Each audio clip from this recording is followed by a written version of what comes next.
War itself became our most lucrative industry. Every bomb that's dropped, somebody makes $1 million. You don't have to know where those bombs are exploding. You don't have to see the grieving mothers and the mangled bodies of their children. This is our final Oscar entry that we watched for February. On March 12th, we're going to be live streaming during the Oscars. This month to catch, while me and Andy up, we watched Argentina 1985, The Banshees of Inisherin, Glass Onion, Tar, All Quiet on the Western Front, and The Fabelmans. You can catch all of those episodes on our Oscars playlist. Tonight we are talking about Triangle of Sadness. It was directed by the Swedish director Ruben Östlund. This is Östlund's third international film. The previous two were Force Majeure in 2014 and The Square in 2017. Force Majeure was on the shortlist for the 2015 Oscars as Sweden's entry for Best International Film. After some early buzz, it ended up not getting the nomination. Östlund uploaded a satirical video in response to the snub. Wild Tales. We're dead. For achievement in directing, the nominees are Alejandro G. Iñárritu for Birdman or The Unexpected Virtue of Ignorance, Richard Linklater for Boyhood, Bennett Miller for Foxcatcher, Wes Anderson for The Grand Budapest Hotel, Morton Tilden for The Imitation. Fy fan, vilken skit. The Square won at Cannes and then was nominated for Best International Film in 2018. What?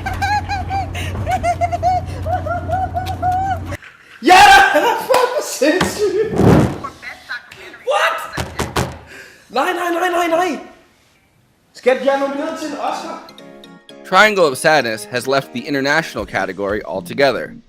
It is nominated for Best Picture, Best Director, and Best Original Screenplay. It has already won the Golden Palm at Cannes in 2022 after receiving an 8-minute standing ovation.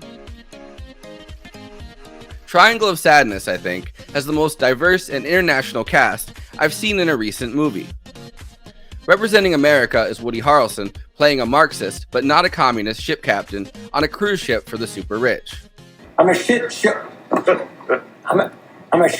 socialist because I have too much. I have too much abundance in my life. I'm not even.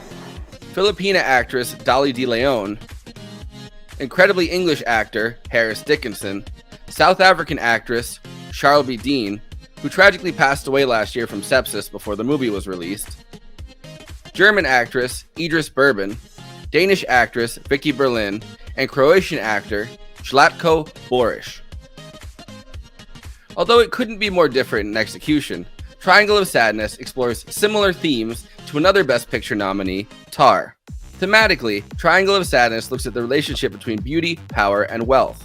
Charlby and Harry Dickinson play Yaya and Carl, who are both models who have started a transactional relationship. Carl is more romantic, while Yaya sees it as a business relationship, first and foremost, and holds no illusions about the temporality of beauty and the modeling industry.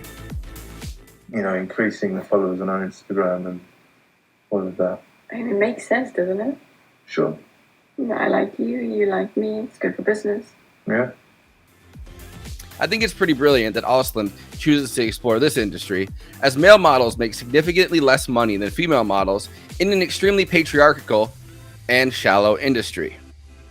Yaya is also an Instagram influencer and gets the products she advertises sent to her, which is how they end up on a cruise ship for the super rich.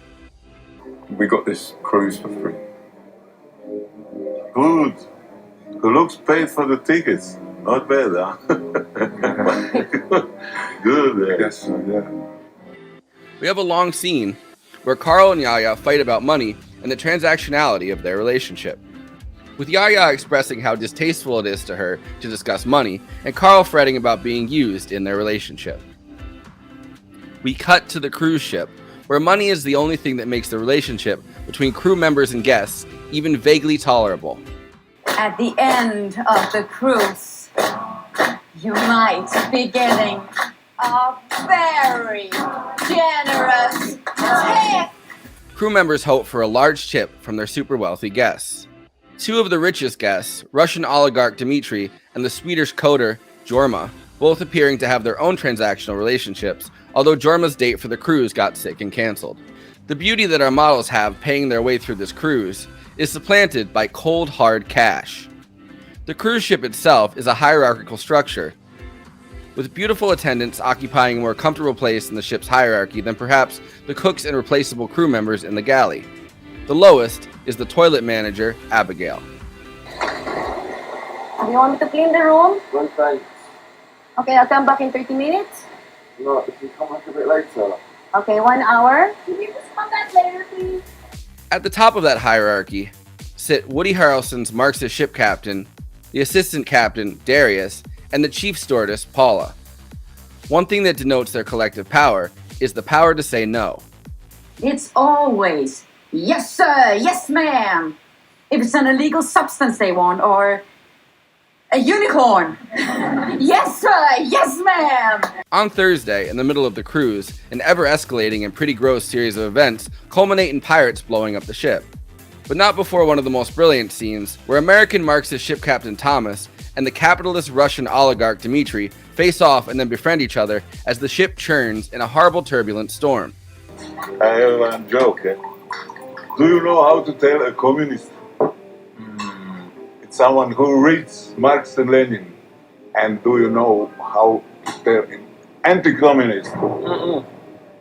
It's someone who understands Marx and Lenin. It's Ronald Reagan, a funny guy. Pirates pick the worst day to try to hijack the cruise liner, which goes down, killing many of the guests and crew.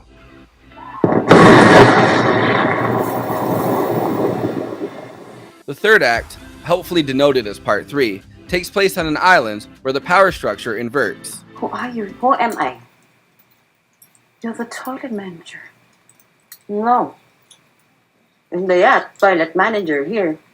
Captain, who am I?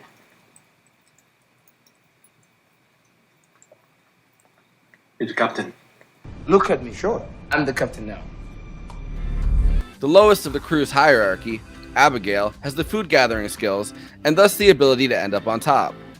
The once unquestioned patriarchal structure of crew life is now a matriarchy and one with an inverted pyramid. Wait, you managed to run a fucking matriarchy, Abigail?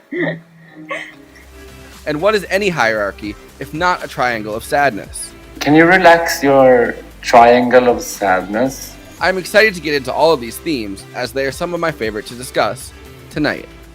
We have to work together and create a good group, good society. Yes. You know, the saying is from each according to his ability, to each according to his needs.